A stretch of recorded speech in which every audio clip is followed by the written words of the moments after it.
Good morning, ladies and gentlemen, and welcome to your exam-based contact class for 2021.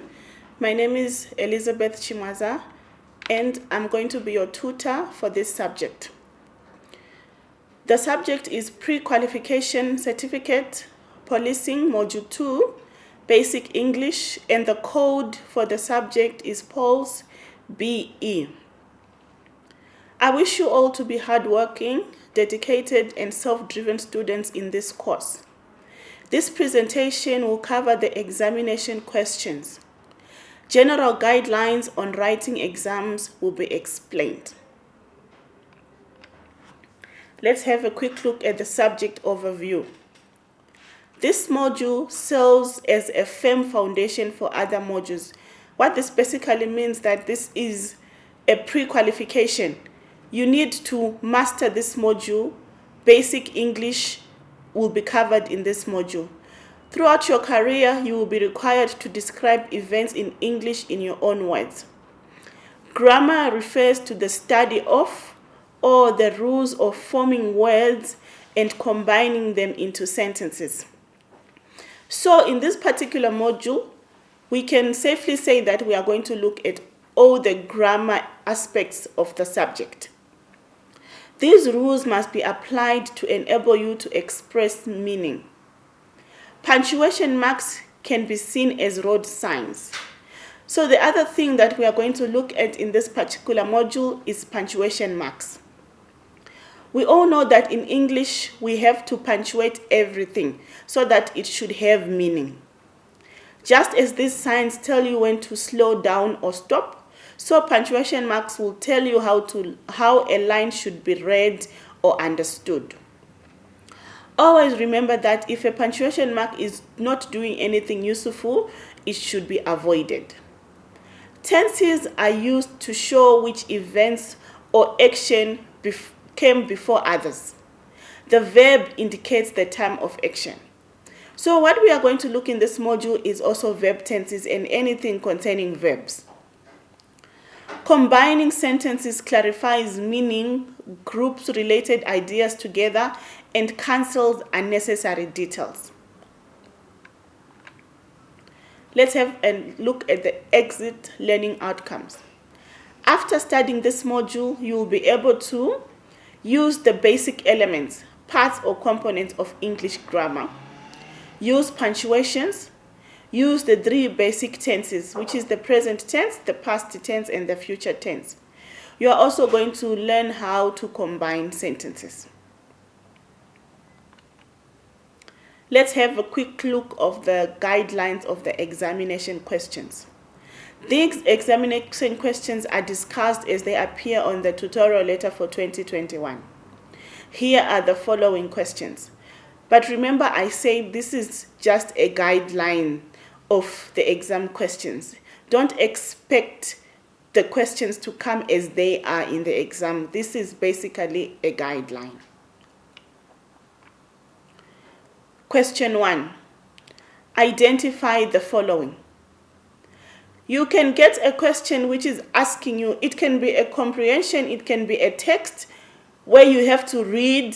After you finish reading it, you go through identifying the following. For example, countable nouns, uncountable nouns, abstract nouns, proper nouns, regular verbs, personal pronouns, prepositions, demonstrative pronouns. So this question is basically asking you to put into practice what you learned when you were, or what you studied, or what you understood when you were going through the part of speech. So the text is going to ask you to identify from the text these part of speech. So you need to master part of speech. Part of speech, for example, we have nouns, we have adjectives, we have verbs, we have pronouns, we have prepositions, we have conjunctions, and we have interjections. Write a summary of the passage above in your own words. Okay, so when you're writing a summary, obviously you have to go through the passage before you start writing a summary. And a summary is just extracting the main points from the summary or from the passage that you're given. You don't need to rewrite the whole passage. And when you're summarizing, you need to use your own words. How did you understand the text when you are going through it? Don't copy and paste from the passage. Try to summarize, try to rewrite it in your own words. Okay, so basically you have to write down the main points from the text in the summary. Question 2. Read the following text and underline the correct answer. So you are just reading the text and then you underline the correct answer. So in this example, you can get a text where you are supposed to just underline the answer. Follow instructions. It didn't say circle the answer. It says underline the correct answer.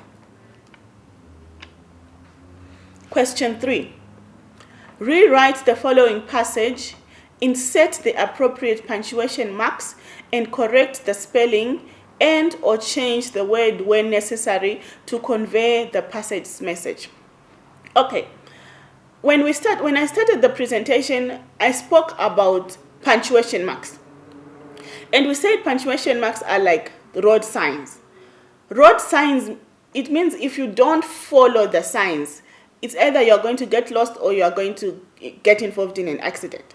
So punctuation marks are that important when it comes to English. Please learn all the punctuation marks. What is the purpose of each punctuation marks and how are you going to use the punctuation marks? In case you get a question like this where you now need to read the passage is going to come to you with no punctuation marks whatsoever. So what you need to do is you need to punctuate the passage and then look also at the spellings. Is it in the correct spelling? If it's not the correct spellings, you need to change and write the correct spellings so that you convey the passage's message. Okay, rewrite. To rewrite, it means copy the passage again. I have a problem with students who tend to punctuate on top of the text that they are given. It means it didn't say punctuate on the passage. It says rewrite the following passage. So you need to copy the passage again and use the correct punctuation marks. Punctuation marks include capital letters as well. So if you get a passage where there are where the proper nouns or the beginning of the sentence is not in a capital letter, you need to do that again. And please pay attention to spelling mistakes as well. Question 4. Indicate whether the following sentences are true or false by marking an X on the answer of your choice. Okay, read the statements carefully. True or false sentences are normally tricky, so what you need to do is you read and you make sure you understand. And then it goes on to say indicate by marking an X. It didn't say put a tick. It didn't say underline. It says by marking an X. So when you have read and then you've realized whether your statement is true or either it's false, you then mark it with an X. Question 5.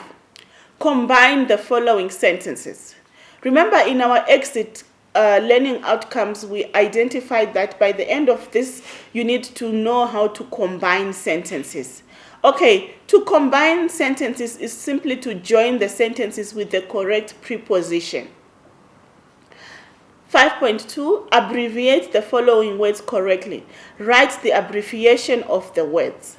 5.3, write the following sentences in the past tense. So it definitely means that the sentence is given to you in another tense and you are supposed to change it now to the past tense or to whatever tense that you will be told to change into. So in this instance, you just change the verb to the past tense.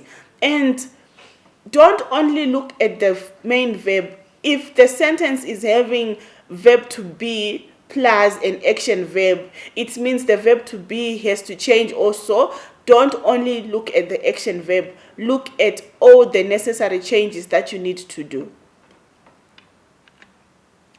Rewrite the following sentences in the future tense. You simply change it from whatever tense you are given it, and then you make it future tense. Rewrite the following sentences in the present tense. Same goes here. Change it to present perfect tense if it is given in another tense. 5.6.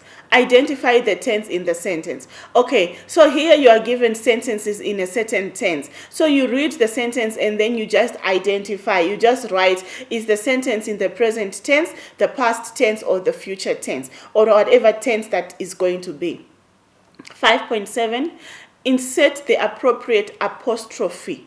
Okay, apostrophes, it comes from punctuation as well. Put the correct apostrophe where it is necessary. Question 6. Now this question is going to be your essay. For example, mercy killing is about to be legalized in your country and the police as a department is totally against this proposal. Write an article. Okay. It says write an article. It can be write a letter. It can be write a memo. It can be write a notice. But in this particular question, it's asking you to write an article. So if you go on to write a letter instead of an article, you are going to be penalized. Your question is as good as wrong, because from the word go, you didn't follow the instruction. You are not answering the question. You are writing a letter instead of writing an article. So make sure that you read what you are supposed to write. What is it asking you to do? Is it asking you to write a letter? Is it asking you to write an article? And then you go on to answer the question. Okay, so there are certain instructions or certain points that come with essay writing. If the question goes on to say, you can use the following in your argument. Mercy killing is not only a crime but a sin. You don't have the right to take someone's life. It leads to hallucinations and it's not worth it. Use at least 200 words. Okay, so the instruction that you need to follow is number one, we identified that you need to write an article, and number two, the article should not exceed 200 words. It should be at least 200 until 200 words, not more than 200 words. You also need to pay attention to your grammar, spellings, and punctuation marks. In the essay, this is where you are now practicing. Not practicing, putting into practice what you were studying in grammar. So I don't expect to have a grammar mistake. I don't expect to have spelling mistakes or punctuation marks mistakes in the essay, because for the whole year or for the whole semester, you've been practicing grammar, you've been practicing spellings, you've been practicing punctuation marks. Okay, and remember, an essay needs an introduction, the body, and the conclusion. So in your essay, you should clearly show that this is the introduction. You don't write the headings to say introduction, this is the body, this is the conclusion. But the way you are writing, the reader should pick up that, okay, this is the introduction, this is the point, the body, and now this is the conclusion. Instructions and information to candidates, what you should do in this exam. Provide sufficient answers, meaning don't write too little or too much. Okay, so normally here, what will guide you is the marks, the total marks of the question. If the question is requiring you to write an answer which is worth 2 marks, don't go on to write a whole paragraph for only 2 marks. And if the question is asking you to write an answer which is worth 10 marks, don't go on to write 2 lines which is representing 10 marks. So it means, look, let the answers, let the marks guide you on how much you should write. Check mark allocated to determine the length of your answer. Try by all means to use your own words and refer to your experiences. Some students have a tendency of memorizing the module and then they come and then they write word for word what is in the module. Try by all means to use your own words and give examples that you can relate to. Make use of statements, ideas, and make sense of what you intend to do. Make use of sentences that will make sense of what you intend to say.